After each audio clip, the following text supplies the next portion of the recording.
시진핑의 위험한 도박 이런 평가가 나오는데요. 이제 뭐 지멋대로 그냥 숙청 공포 정치를 다시 시작하고 있는데 그런데 여기에 3대 핵심 세력이 또 여기에 저항을 하고 있습니다. 전면전이 벌어지고 있다고 보여지는데 어떤 내용인지 오늘 좀 살펴보도록 하겠습니다. 이번에 그래서 3월 양회에서 인사 결과가 좀 봐야 되는데 크게 보면 동진 국방부 장관이 군사위의 위원으로 과연 진입할 것이냐. 이게 이제 핵심이고, 동진은 펑리관이 올렸던 거기 때문에 산동방 군부에서. 그래서 펑리위안 계파의 실질 장악이 갈 건지가 이제 동진이 그래서 굉장히 중요한 그 포인트가, 관전 포인트가 됩니다. 두 번째는 숙청 파장이 어디까지 가냐. 그리고 상장 승진이 이번에 일어날 거냐.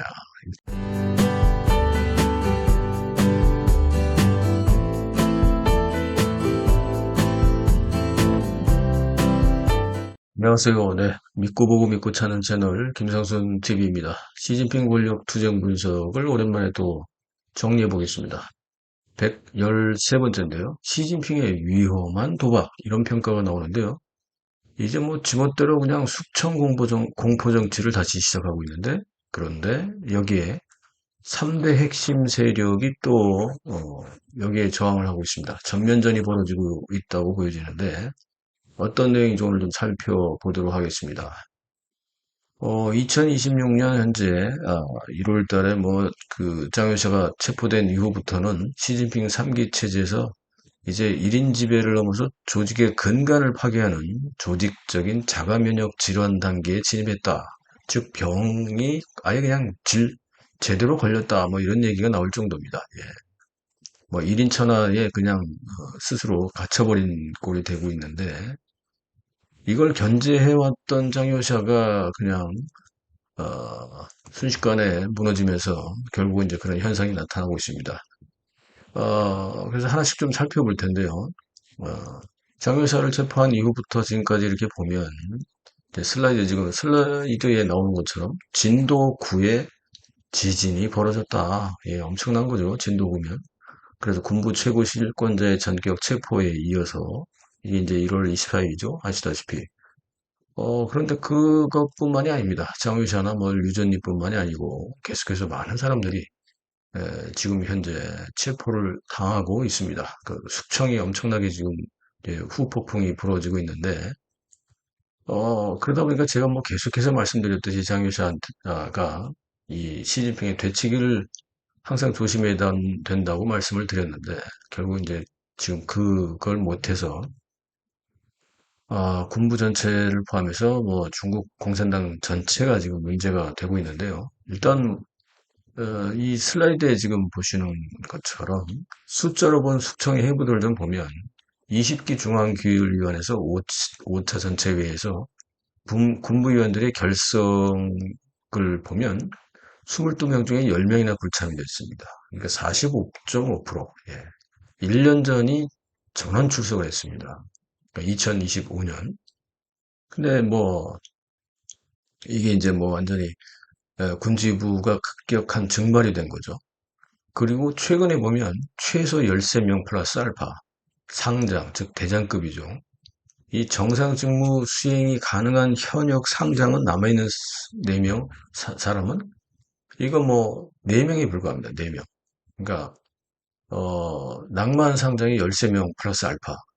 예, 이런 거죠. 그리고 이제 호랑이 잡기라고 하잖아요. 이 차관급 이상을 이제 호랑이 잡기로 하는데 작년부터 올해까지 1년여 동안 이 잡힌 추청당한 사람이 20기 당 중앙위원 중에서 30명입니다. 한 8% 정도 되는데 이미 숙청이 돼버렸습니다. 근데 이 숙청이 더 문제는 계속 되고 있다는 거죠. 그렇다면 이제 전반적으로 제가 계속 말씀드렸듯이 결국 대만 문제가 가장 중요한 충돌점이 됐습니다. 군부 내에서.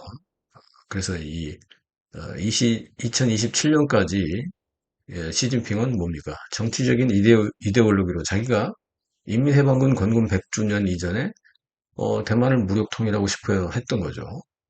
그래서 3년임에 이어서 4년임까지도 그리고 종신 집권까지도 정당성 확보를 위해서 대만을 통일해야 된다. 그래서 맹목적인 충성을 강요를 했습니다. 예. 그래서 무조건적인 무력 통일을 준비해라. 이게 이제 시진핑의 개인의 욕심이었고, 1인 독재를 하기 위한 욕심이죠. 장유샤의 경우는 군사적으로 봤을 때 현실주의적인 측면에서 이건 너무 빠르다.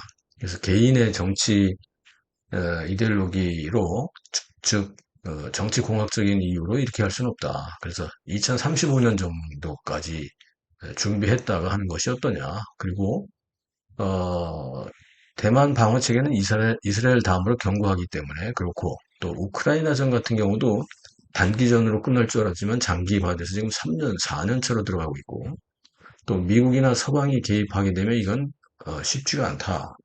이런 거죠. 그리고 경제적인 한계도 있고 뭐 이렇다 보니까 성급한 무력 충돌을 반대해 왔습니다. 이렇게 부딪히다가 결국 어떻게 됐습니까?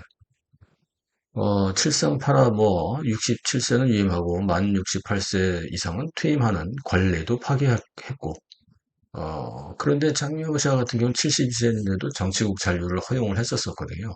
그런데 이 룰이 깨졌는데 그런데 이러다 보니까 시진핑에 의해서 자기 위주로 인사 시스템도 운영하다 보니까 승진이 이제 뭐 적체되거나 뭐 이렇게 해서 시스템 전체가 이제 그 불만을 가질 수밖에 없는 상황으로 좀 돼버렸던 거죠.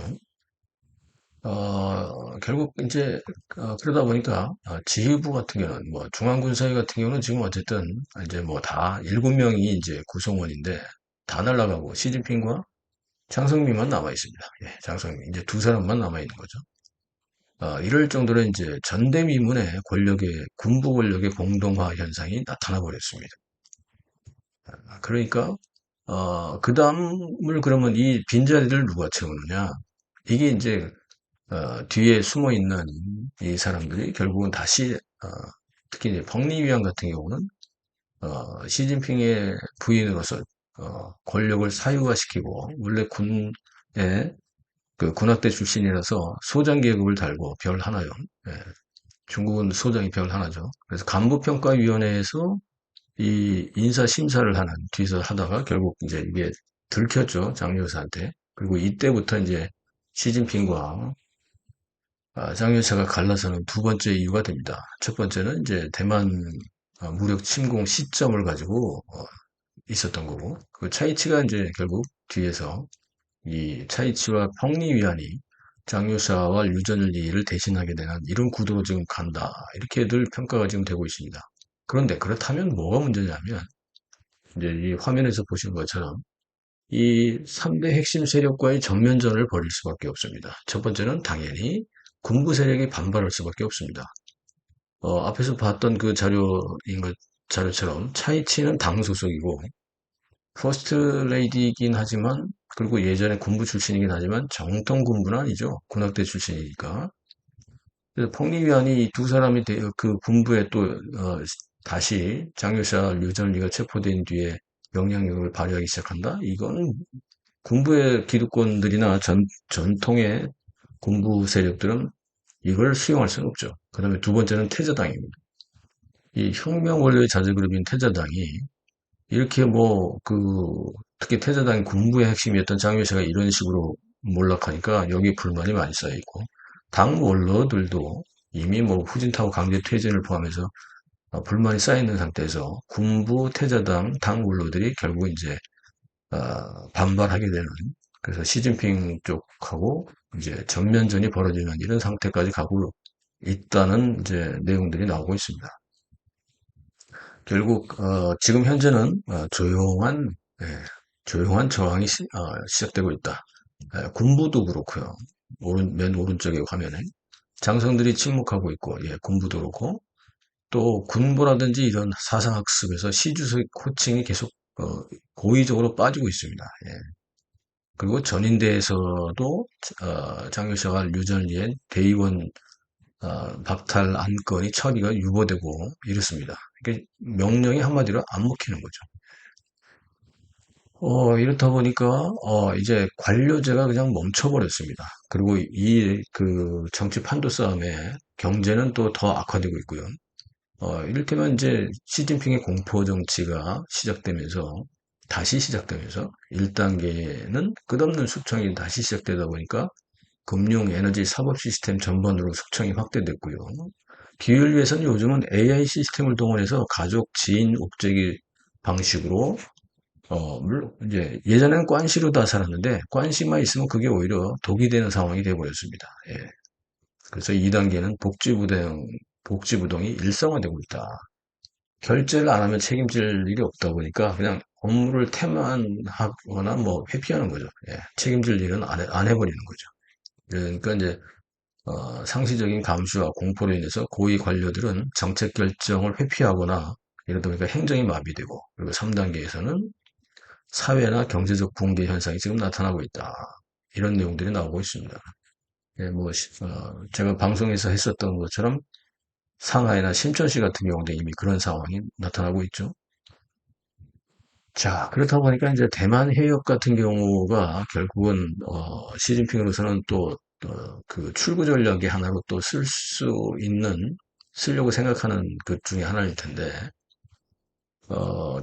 만약에 두 가지 시나리오들이 지금 나오고 있는데, 대규모로 침공을, 어, 하려고 했지만, 그러나, 현재 보면, 이게 이제 지연되죠. 예. 그래서, 대규모 침공은 이제 할 수 없는 상태. 왜냐하면 뭐 작전을 할 수 있는 장성들이나 전문가들이 다 숙청돼 버렸으니까. 그래서 2027년에 무력 통일은 사실 불가능한 상태가 돼 버렸습니다. 예. 실제로 이렇게 무너진 군부의 에, 그 시스템은 뭐 한 5년 이상 걸린다고 합니다. 그러니까 2027년 내년도에 무력 통일은 물 건너간 거죠. 그런데 이제 국제적 돌발 충돌은 아직도 있습니다. 예, 가능성이 있고, 뭐, 예를 들어서 새로 임명된 장성들이 과도한 과잉 충성을 하기 위해서 또그 뻘짓 같은 걸 할 수 있겠죠. 거기다 이제 공포 정치, 수청 정치에 내몰리면서 결국은 이런 비이성적인 판단을 할 수도 있을 것으로 보여집니다. 자, 결론적으로, 그, 이게 결국은 장유세를 잡고 지금 숙청을 뭐 대규모로 지금 하고 있는데, 당에서도 하고 군부에서도 하는데, 다시 시진핑이 숙청 정치, 공포 정치를 시작하면서 이게 어떻게 보면 지금 오히려 붕괴의 전조, 이렇게까지도 분석이 나올 정도로 그렇습니다.